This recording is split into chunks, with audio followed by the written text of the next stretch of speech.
2 ದಿವಸ ಆಯ್ತು ಪೈಯೇ ಹಾಕುದು. ಎಲ್ಲಾ ಹಸುವಿನ ಹಾಲು ಸಹ ಮೇಲೆ ಹೋಗಿ ಬಂದಿದ್ದೆ ಜಾವಾಗ ಒಳ್ಳೆ ಒಮ್ಮೆ ಬಂದು ನಮಗೆ ಉಂಟ ಅಲ್ಲಿಗೆ ಹೋಗ್ಬೇಕು ಬೇಗ ಬರುದು. ಆಯ್ ಬೈದೇನಾ ನಮ್ಮ ಅಲ್ಬಲೆ ಸೋಮಶೇಖರ. ಯಾರು? ಸೋಮಶೇಖರ? ಏನೇ ಇಲ್ಲಪ್ಪ, ನಾನು ಅವನಿಗೆ ಫೋನ್ ಮಾಡ್ಲಿಲ್ಲ. ಈಗ ಸಿಕ್ಕಿದ್ದವ ಸಿಗ್ಲತ್ತರಿಗೆ ನನ್ನ ಇಲ್ಲಿ ಬಲೊಮ್ಮೆ ಒಟ್ಟಿ ಬೇಳೆಗೆ ಬಂದವರಿಗೆ ಮೆಲ್ಲ ಬರ್ತೀರಿ. ಒಳ್ಳೆ ಅಣ್ಣರಿಗೆ ಕೇಳಿ ಈ ಅಂಚಿನ ತೋಟಗೆ ಪೋ ಅಂತಿ.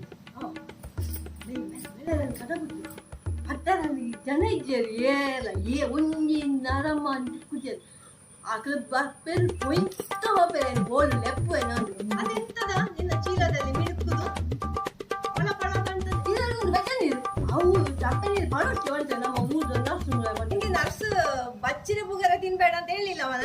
ಬಟ್ಟಿರ ಹೊಂಟ ಇದಿಲ್ಲ ಅಂತ ಅವನ ಹಾಲು ಅಪ್ಪನಿಗೆ ಬೆಟ್ಟ ನೀರೇ ಬರೋಳಿಗೆ ಸ್ವಲ್ಪ ಅಲ್ಲೇ